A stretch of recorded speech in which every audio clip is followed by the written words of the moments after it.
Hello friends, back to Bhavani lifestyle. எல்லோரும் எப்படி இருக்கீங்க? வாங்க இப்போ நம்ம கொஞ்சம் தொழிலை பார்க்கலாம். நம்ம தலைவர் வேலை ஆரம்பிச்சிட்டாரு. என்ன வேலைன்னு பார்க்கலாம். ஓடி வாங்க. இதுக்கு முன்ன நீங்களாம் எப்படி இருக்கீங்க? ஆஃபீஸில் இருக்கீங்களா, வீட்டில் இருக்கீங்களா, சாப்பிட்டாச்சா, என்ன சாப்பாடுன்னு கமெண்ட் பண்ணி சொல்லுங்கள். ஒரு பெரிய ஃபேன் தான் ஓப்பன் பண்ணிக்கிட்டு இருக்காரு. அதோட பார்ட்ஸ் எல்லாம் கழட்டி கீழே வச்சாச்சு. அது இன்னும் மோட்ரு ஓட மாட்டேங்குது. கஸ்டமரோட கம்ப்ளைண்ட் ஓடிக்கிட்டே இருக்குது, தானே நின்றுது. ஓடிக்கிட்டே இருக்குது, தானே நின்றுது.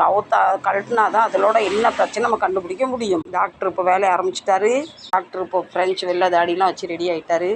இந்த டாப்பும் கழட்டியாச்சு. இப்போ நம்ம மண்டைக்குள்ளே கொண்டே கழட்டி பார்க்கலாம் வாங்க ஃப்ரெண்ட்ஸ். இது கழட்டியெல்லாம் பேண்டேஜ் போட்டாச்சு. பேண்டேஜ் எதுக்க போட்டோம்னா இதில் நம்ம அடிபட்டுறக்கூடாது. பார்த்தீங்கன்னா இது ஃபுல்லாமே கோயில் இருக்குது. இதுக்குள்ளே தான் வேலை செய்யணும். இது ஓகே இருக்குது, அதனால் அதுக்கு பேண்டேஜ் போட்டு வச்சுட்டாரு. இப்போ நம்ம டாக்டர் ஜூஸ் குடிக்க போகிறாரு. அவர் ரொம்ப டயர்ட் ஆகிட்டார் வேலை பார்த்து. கையில் வச்சிருக்காரு பார்த்தீங்களா, இதெல்லாம் வேலை நமக்கு பார்க்கணும். இதெல்லாம் ஓப்பன் பண்ணி வச்சிருக்காரு. அதுக்கு கொஞ்சம் கட் அடிக்கணும். இப்போ கையில் வச்சிருக்கா பார்த்தீங்கன்னா அதில் புஷிங் செட் பண்ணணும். உள்ள புஷ் நம்மள்ட்ட எல்லா கடையில் வாங்கிட்டு வந்தால் செட் பண்ண முடியும். இந்த வீடியோ பிடிச்சிருந்தா லைக் பண்ணுங்கள், ஷேர் பண்ணுங்கள்.